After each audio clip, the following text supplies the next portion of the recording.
if we look to the answer as to why for so many years we achieved so much, prospered as no other people on earth, it was because here in this land we unleashed the energy and individual genius of man to a greater extent than has ever been done before. Freedom and the dignity of the individual have been more available and assured here than in any other place on earth. The price for this freedom at times has been high, but we have never been unwilling to pay that price. Those who say that we're in a time when there are no heroes, they just don't know where to look. The sloping hills of Arlington National Cemetery, with its row upon row of simple white markers bearing crosses or stars of David, they add up to only a tiny fraction of the price that has been paid for our freedom. Each one of those markers is a monument to the kind of hero I spoke of earlier.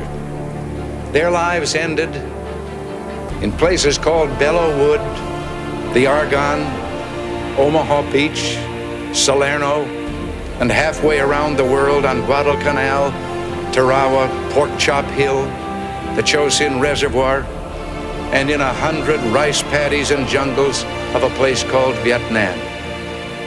Under one such marker lies a young man, Martin Treptow, who left his job in a small-town barber shop in 1917 to go to France with the famed Rainbow Division.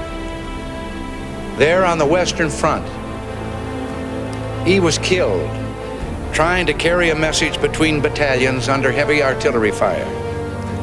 We're told that on his body was found a diary.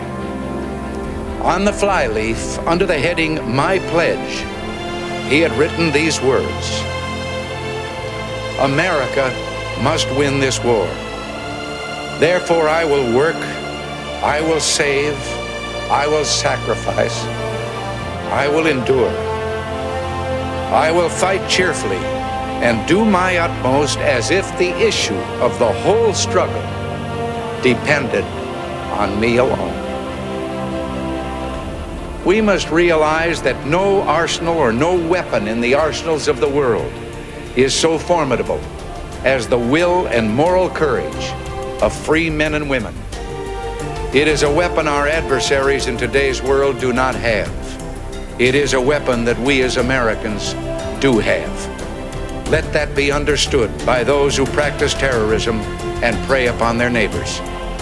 As for the enemies of freedom, those who are potential adversaries, they will be reminded that peace is the highest aspiration of the American people.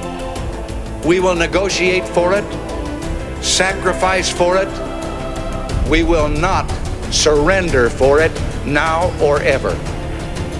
We are Americans.